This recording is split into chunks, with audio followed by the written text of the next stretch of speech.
The world whispered of a kingdom so advanced that scholars called it legend, its spires glittering beneath a sky that never knew steel. In a single night the sea rose, devouring the city whole, leaving only ripples and riddles in its wake. Now, beneath the crushing depths we ask, was Atlantis ever myth, or merely a memory the ocean refused to forget? Elena Martinez, studying a weathered scroll in a dimly lit library. Plato described Atlantis as a power beyond imagination, an empire that vanished beneath the waves in a single night. This is not myth. Look at the coordinates. Captain Thomas Hawkins, leaning over her shoulder. You're serious? Those are the Greek islands, not a lost continent. The text mentions a great seabelt and a sudden deluge. The map aligns with the submerged plateau off the coast of Crete. If we can locate it, we could rewrite history. Niko Papadopoulos, a weather-beaten fisherman from a nearby village, entering the study. You speak of legends while the sea swallows men every winter. My grandfather told me his father saw lights under the water, like fireflies dancing on a floor of stone. Niko, your family's stories have been passed down for generations. They may hold the key. All right, Miss Martinez, I'll fund this expedition. We set sail at first light tomorrow. Niko, you'll guide us through the shoals. The sea is a living thing. She does not reveal her secrets easily. The next morning, the trio stands on the deck of the research vessel Aegis, the sun barely peeking over the horizon. Elena. All instruments calibrated, sonar ready to stand the trench. Thomas. Crew, brace for a long day. Keep eyes on the horizon. The currents are fickle this season. Niko, whispering to himself, may the old gods protect us. 3 days later, the Aegis drifts into a thick fog that clings to the water like a shroud. Elena, there, an anomaly! A massive structure beneath the surface, geometry unlike any natural formation.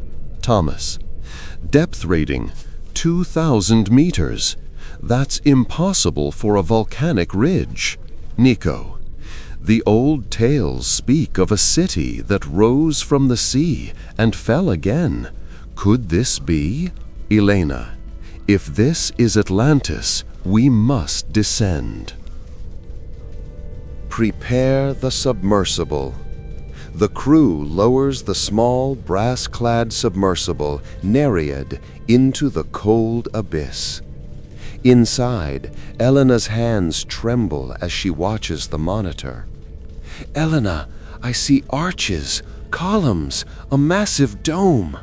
The architecture, it's Doric, but with an impossible precision. Thomas, stay steady, Elena. We don't know what's waiting down there. Niko, silence, staring at the water, his eyes reflecting the faint glow of bioluminescent organisms. The Nereid glides through a massive cavern, the walls covered in bas-relief carvings of people with elongated limbs, holding strange devices that pulse with an inner light. These are not just decorative. Look, there's a central chamber, a cavernous hall with a massive crystal embedded in the floor. Thomas, bring it into view. I want a full scan. The submersible hovers over the crystal. It glows a deep azure, emitting low-frequency vibrations that ripple through the water. The crystal. My grandfather said the sea's heart beats within a blue eye. He called it the crema. The crema, the source of Atlantis power. If we retrieve it, we could. No, we risk destabilizing whatever holds this city together. Let's document and ascend. Suddenly, a tremor shakes the submersible. The crystal's glow intensifies, and a low, resonant hum fills the cabin. Elena, Captain, the pressure is rising. Something's collapsing. Thomas, hold on, we're pulling up. The Nereid surges upward, but a massive stone slab crashes down behind it, sealing the entrance to the hall. Niko, we're being trapped. The sea, it's angry. The Aegis lurches as a massive wave, taller than the ship itself, crashes over the deck.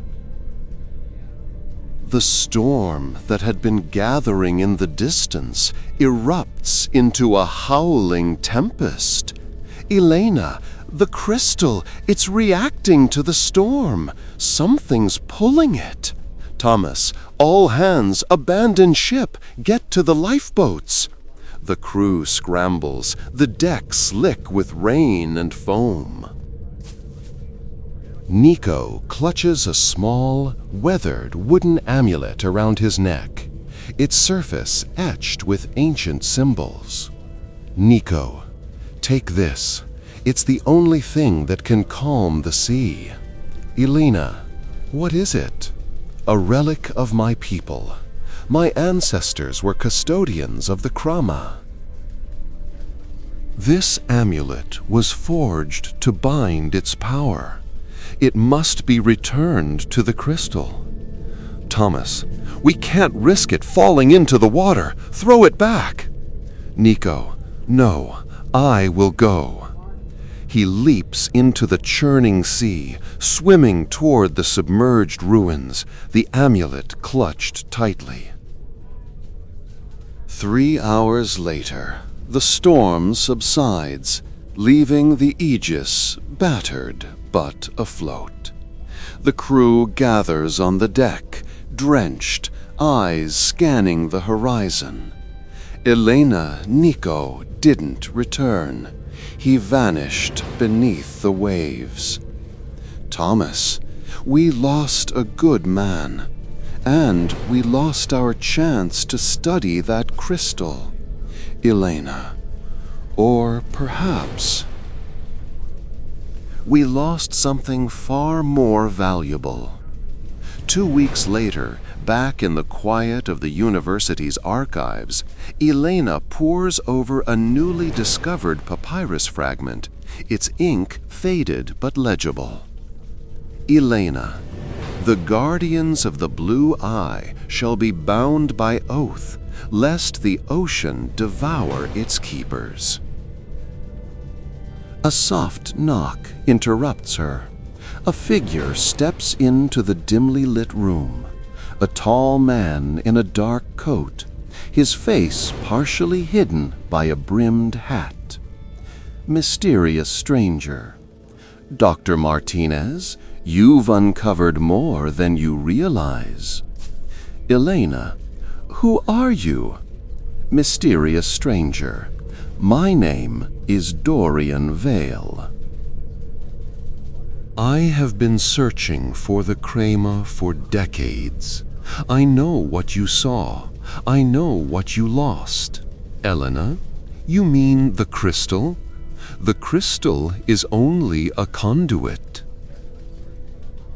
The true power lies in the Crema itself, a crystal of pure energy, capable of shaping tides, storms, even the very earth.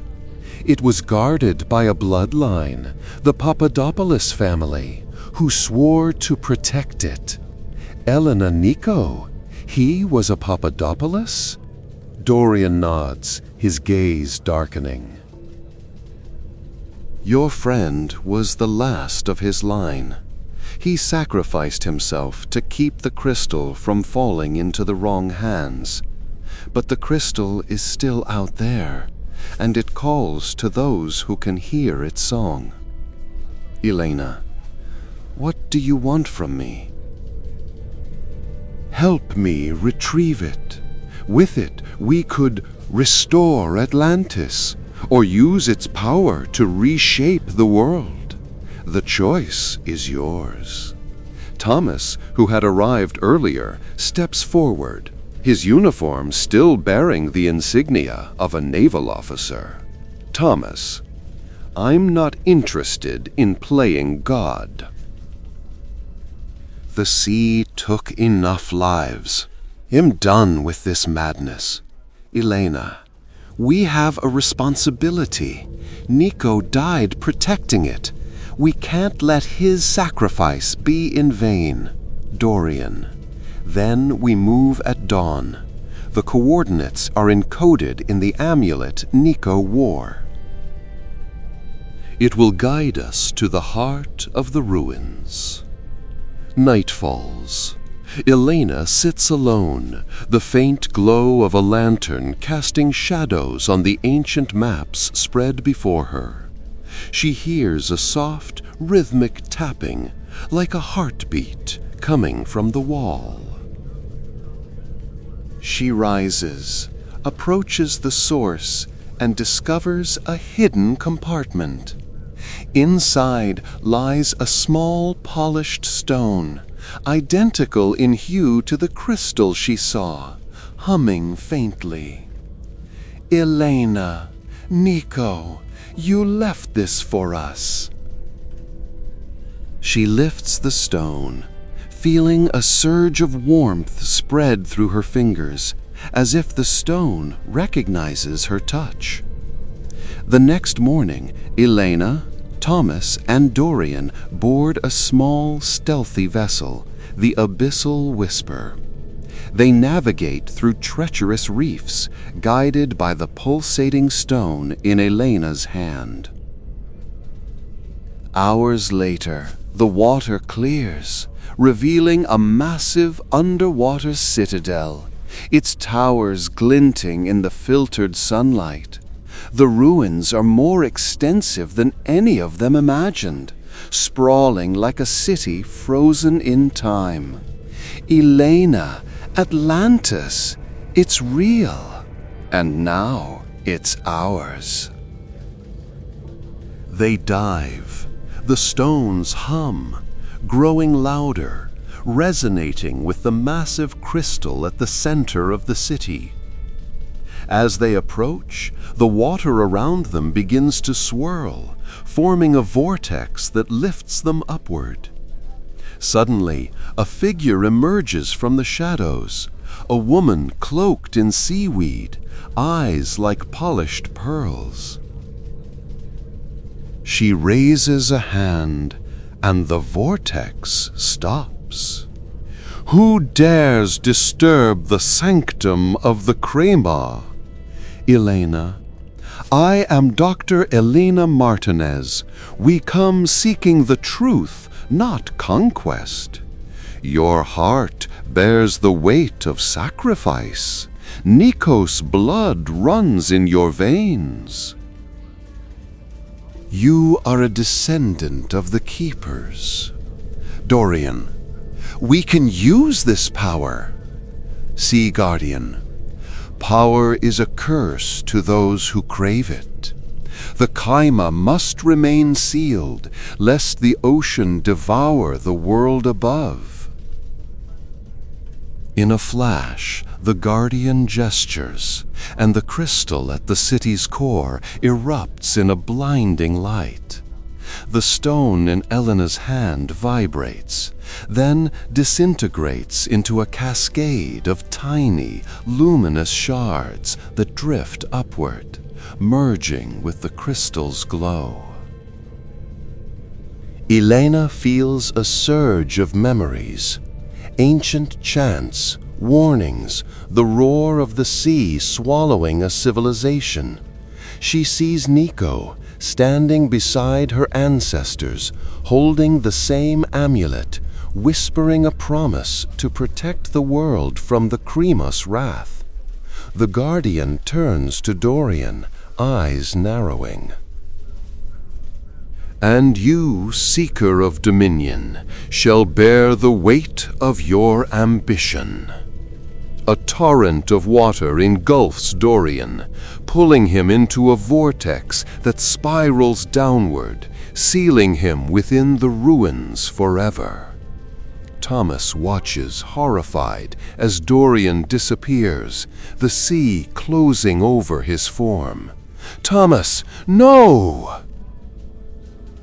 He's still alive.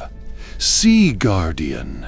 His fate is sealed by his own desire. The ocean will keep its secrets. The Guardian raises her hand, and the entire citadel begins to tremble.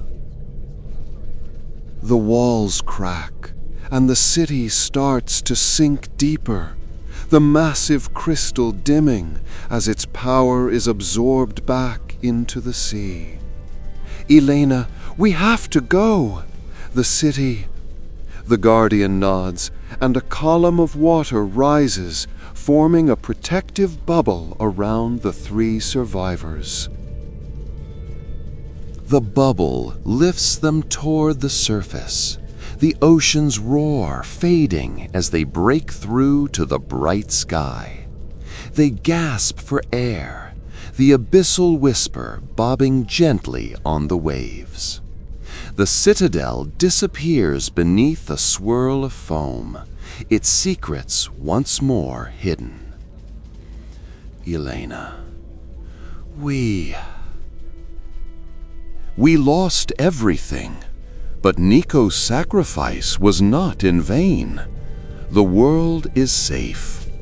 Thomas, I'll never set foot on the sea again. Some mysteries are meant to stay beneath. The Guardian's voice echoes faintly across the water, a whisper carried by the wind. Sea Guardian, remember, the ocean protects those who respect its depths. Guard the memory, and the world will endure. The trio watches as the sun dips below the horizon, painting the sea with gold. In the distance, a faint glimmer of light flickers beneath the waves, an echo of the Quema, dormant, waiting for a new guardian. Elena folds the shards into a small pouch, tucking it into her coat. She turns to Thomas, a solemn smile forming.